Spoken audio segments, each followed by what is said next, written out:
नमस्कार दोस्तों, 26 नवंबर की तारीख भारत के इतिहास में बहुत ही महत्वपूर्ण तारीख है। दरअसल यही वह दिन है जब भारत में संविधान को अंगीकार किया गया था।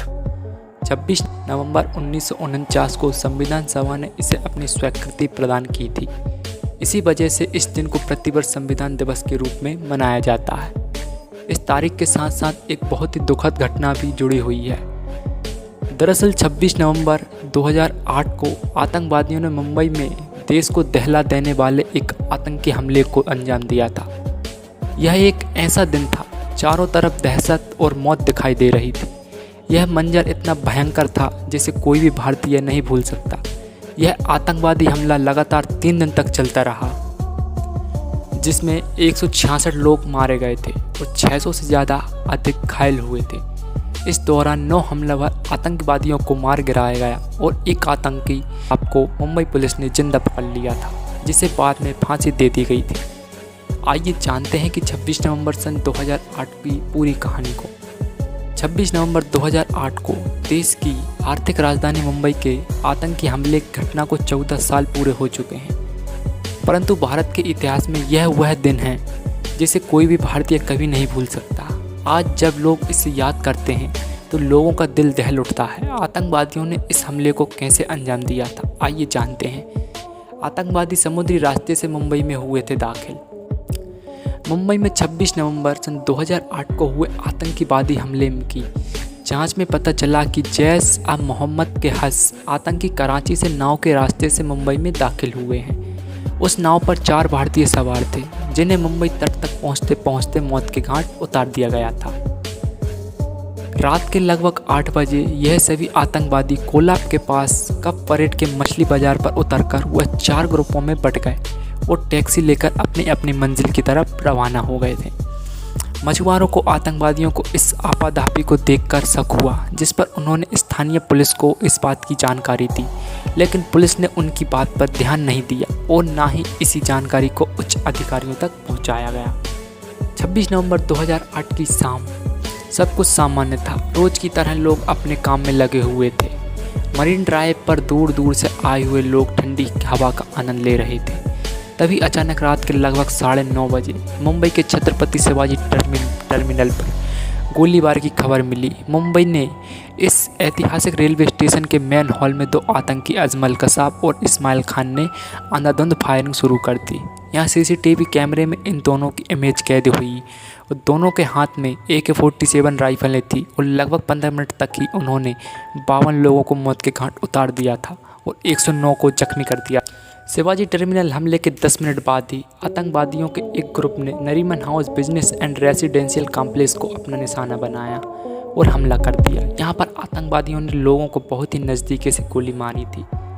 एक हमलावर ने पास ही में स्थित एक गैस स्टेशन को बम से उड़ा दिया। जब लोग इसकी आवाज़ सुनकर बाहर आए तो उन्होंने गोलियों से भून दिया। किसी को कुछ समझ नहीं आ रहा था कि यहाँ अचानक क्या हो रहा है। धीरे धीरे यह खबर चारों तरफ फैलने लगी। लोग अपनों की खबर ले रहे थे और हमले की जानकारी देते नजर आ रहे थे। दक्षिणी मुंबई के लियोपोल्ड कैफे पर हमला। इसी बीच आतंकवादियों ने एक ग्रुप ने दक्षिणी मुंबई के लियोपोल्ड कैफे को अपना निशाना बनाया, जो यहाँ के नाचीमन चीन रेस्टोरेंट में से एक है। यहाँ पर हमलावरों की अंधाधुंध फायरिंग से लगभग 10 लोगों की मौके पर ही मौत हो गई थी। लगभग 10:40 तक बिल्ले पार्ले इलाके में एक टैक्सी को बम से उड़ाने की खबर मिली, जिसमें चालक सहित एक यात्री मारा गया। तो इससे 15 से 20 मिनट पहले बोरी बंदर में इसी तरह के धमाकों में एक टैक्सी ड्राइवर सहित 2 यात्रियों की मौत और लगभग 15 लोग घायल हो गए थे। कसाब के ग्रुप ने छत्रपति शिवाजी टर्मिनल पर हमले को अंजाम देने के बाद वह कामा अस्पताल की ओर बढ़े। अस्पताल के गेट खुलने पर पुलिस ने कई जवान मौजूद थे, जिन्हें अपनी जान से हाथ धोना पड़ा था। यहाँ से निकलने के बाद उन्होंने पुलिस की वैन को अपने कस्बे में रखा और सड़क किनारे मौजूद लोगों पर ताबड़तोड़ फायरिंग कर दी। इसी गाड़ी को पुलिस के कुछ जाबाजों ने रोक लिया था और इनमें मौजूद ASI तुकाराम उम्बोले ने कसाब को अपनी पकड़ में इस तरह से जकड़ा कि सीने में कई गोलियां लगने के बाद भी वह अपने आप को पकड़ से ही नहीं छुड़ा सके और उसे जिंदा गिरफ्तार कर लिया गया। ताज और ओबराय होटल पर हमला। इसी बीच के आतंकियों ने ताज और ओबराय होटल को अपना निशाना बनाया। यहाँ उन्होंने ज़बरदस्त तबाही मचा रखी थी। सीसीटीवी फुटेज के अनुसार यहाँ उनके सामने जो भी आया उन्होंने गोली मारते हुए आगे निकलते गए। जिस समय यह हमला हुआ उस समय ताज होटल में 450 से लगभग 380 मेहमान मौजूद थे। हमले के अगले दिन 27 नवंबर की सुबह खबर आई कि ताज के सभी बंधकों को छुड़ा लिया गया है, परंतु बाद में पता चला कि अभी भी कुछ लोगों को आतंकियों ने बंधक बना रखा है, जिनमें कई विदेशी भी शामिल हैं। हमलों के दौरान दोनों एक rapid action force Meerut commando और एनएसजी कमांडो से घिरे हैं। आतंकवादियों के खिलाफ होने वाली कार्रवाई का मीडिया द्वारा टीवी पर लाइव टेलीकास्ट किया जा रहा था, जिससे उन्हें सभी जानकारी होटल के अंदर ही मिल रही थी। अगले दिन 28 नवंबर की सुबह कमांडो को MI-6 हेलीकॉप्टर के जरिए नरीमन हाउस की छत पर उतारा गया। आतंकवादियों को कमांडोज के बीच लगातार गोलियां चल रही थी। धीरे धीरे कमांडो इस होटल में घुसने में सफल हुए और आतंकियों को मारकर नरीमन को सुरक्षित घोषित कर दिया। इसी तरह से रात 2:30 बजे तक होटल ओवरऑ में भी आतंकियों को मारकर उनका सफाया किया जा चुका था। धन्यवाद।